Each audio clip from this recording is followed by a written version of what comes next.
Iran യുദ്ധത്തെ തുടർന്നുള്ള എണ്ണ പ്രതിസന്ധി രൂക്ഷമായതിനിടെ വിചിത്രമായ പരിഹാര മാർഗവുമായി അമേരിക്ക. ഇറാന്റെ എണ്ണയ്ക്ക് മേലുള്ള ഉപരോധം 30 ദിവസത്തേക്ക് നീക്കി കൂടുതൽ എണ്ണ ഇന്ധന വിപണിയിൽ എത്തിക്കാനാണ് അമേരിക്കയുടെ പുതിയ ശ്രമം. അമേരിക്കയുടെ ഈ ഇടപെടൽ India, Malaysia, Singapore, Indonesia, Japan തുടങ്ങിയ രാജ്യങ്ങൾക്ക് പ്രയോജനപ്പെടുമെന്നാണ് കരുതുന്നത്.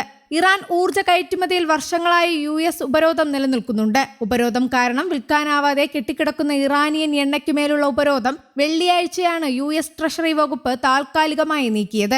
ഈ എണ്ണ വടക്കൻ കൊറിയ, ക്യൂബ, റഷ്യ പിടിച്ചടക്കിയ യുക്രൈൻ ഭാഗങ്ങൾ എന്നിവിടങ്ങളിൽ ഒഴികെ വിൽക്കാനാവും. മാർച്ച് 20 വരെ കപ്പലുകളിൽ ലോഡ് ചെയ്ത എണ്ണയ്ക്കാണ് ഈ ലൈസൻസ് ബാധകം. ഇത് ഏപ്രിൽ 19 വരെ പ്രാബല്യത്തിലുണ്ടാകുമെന്നാണ് US ട്രഷറി ഉത്തരവിൽ പറയുന്നത്. കഴിഞ്ഞയാഴ്ച റഷ്യൻ എണ്ണയ്ക്കുമേലുള്ള ഉപരോധം അമേരിക്ക ലഘൂകരിച്ചിരുന്നു. അതിനു പിന്നാലെയാണ് ഈ നടപടി. ട്രഷറി സെക്രട്ടറി സ്കോട്ട് ബെസന്റ് വ്യാഴാഴ്ച തന്നെ ഈ തീരുമാനത്തെക്കുറിച്ച് സൂചന നൽകിയിരുന്നു. ഉപരോധം നീക്കുന്നത് വഴി 140 ദശലക്ഷം ബാരൽ ക്രൂഡ് ഓയിൽ എണ്ണ വിപണിയിൽ ലഭ്യമാകുമെന്നാണ് അദ്ദേഹം പറഞ്ഞത്.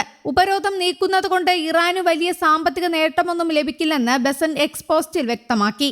ഇങ്ങനെ എണ്ണ വിൽക്കുന്നതിലൂടെ ഉണ്ടാകുന്ന വരുമാനം ലഭ്യമാകുന്നതിൽ ഇറാൻ ബുദ്ധിമുട്ടുമെന്ന് സ്കോട്ട് ബെസന്റ് പറഞ്ഞു. അന്താരാഷ്ട്ര സാമ്പത്തിക വ്യവസ്ഥയിലേക്ക് പ്രവേശിക്കാനുള്ള ഇറാന്റെ ശേഷി ഇല്ലാതാക്കുന്നതിൽ പരമാവധി സമ്മർദ്ദം തുടരുമെന്നും ബെസൻ കൂട്ടിച്ചേർത്തു.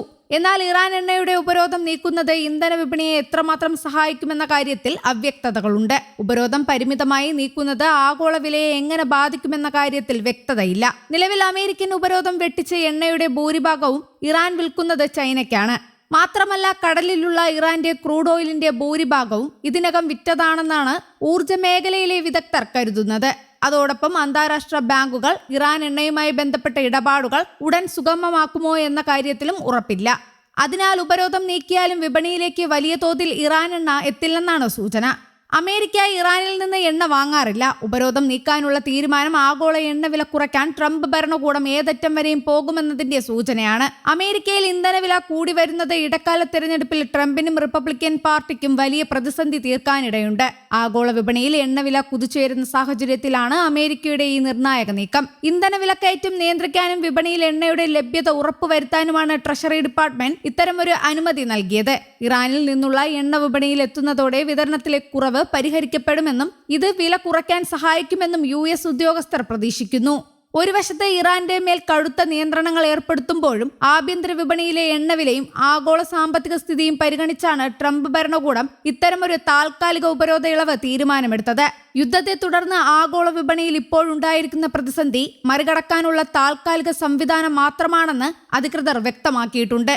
അതേസമയം യുദ്ധ സാഹചര്യങ്ങൾ കാരണം ഇന്ധനവില വർദ്ധിച്ചതോടെ രാജ്യത്തെ പബ്ബുകളിൽ ബിയർ വില ഉടൻ വർദ്ധിക്കുമെന്നാണ് റിപ്പോർട്ടുകൾ. രാജ്യാന്തര വിപണിയിൽ ബ്രന്റ് ക്രൂഡ് ഓയിൽ വില ബാരലിന് $103 ഉയർന്നു. ഹോർമൂസ് കടലിടുക്ക് വഴിയുള്ള ചരക്കു നീക്കം തടസ്സപ്പെട്ടതും ഊർജ്ജ നിലയങ്ങൾക്ക് നേരെയുള്ള ആക്രമണങ്ങളുമാണ് വിലക്കയറ്റത്തിന് കാരണമായത്. യൂറോപ്പിലെ ഗ്യാസ് വിലയിലും വലിയ വർധനവുണ്ടായിട്ടുണ്ട്. ബിയർ നിർമ്മാണത്തെയും വിതരണത്തെയും ഈ പ്രതിസന്ധി നേരിട്ട് ബാധിക്കും. പ്രധാനമായും 3 ഘട്ടങ്ങളിലാണ് വിലക്കയറ്റം പബ്ബുകളെ തളർത്തുന്നത്. ബിയർ ഉൽപ്പാദിക്കുന്നതിനും അവ തണുപ്പിച്ച് സൂക്ഷിക്കുന്നതിനും വലിയ തോതിൽ വൈദ്യുതിയും ഗ്യാസും ആവശ്യമാണ്. ഇതിന്റെ ചെലവ് കുത്തനെ കൂടി. ഇന്ധനവില കൂടിയതോടെ പബ്ബുകളിലേക്ക് ബിയർ എത്തിക്കുന്നതിനുള്ള ചെലവ് വർദ്ധിച്ചു. പബ്ബുകളിലെ ലൈറ്റിംഗ്, ഹീറ്റിംഗ്, ഫ്രിഡ്ജുകൾ എന്നിവ പ്രവർത്തിക്കാനുള്ള ചെലവ് കൂടുന്നത് ഉടമകളെ വലയ്ക്കുന്നു. ആഴ്ചയ്ക്കുള്ളിൽ തന്നെ ബിയർ വിലയിൽ ഈ മാറ്റം പ്രകടമാകും. വലിയ കമ്പനികൾക്ക് കരാറുകൾ വഴി ഒരു പരിധിവരെ പിടിച്ചു നിൽക്കാൻ സാധിക്കുമെങ്കിലും സ്വതന്ത്രമായി പ്രവർത്തിക്കുന്ന ചെറിയ പബ്ബുകളെയും പ്രാദേശിക ബിയർ നിർമ്മാതാക്കളെയും ഈ പ്രതിസന്ധി തകർക്കാൻ സാധ്യതയുണ്ട്. നിലവിൽ തന്നെ കുറഞ്ഞ ലാഭത്തിൽ പ്രവർത്തിക്കുന്ന ഇവരിൽ പലർക്കും പബ്ബുകൾ അടച്ചുപൂട്ടേണ്ടി വരുമെന്നാണ് സൂചന. News desk, Kerala Kaumudi.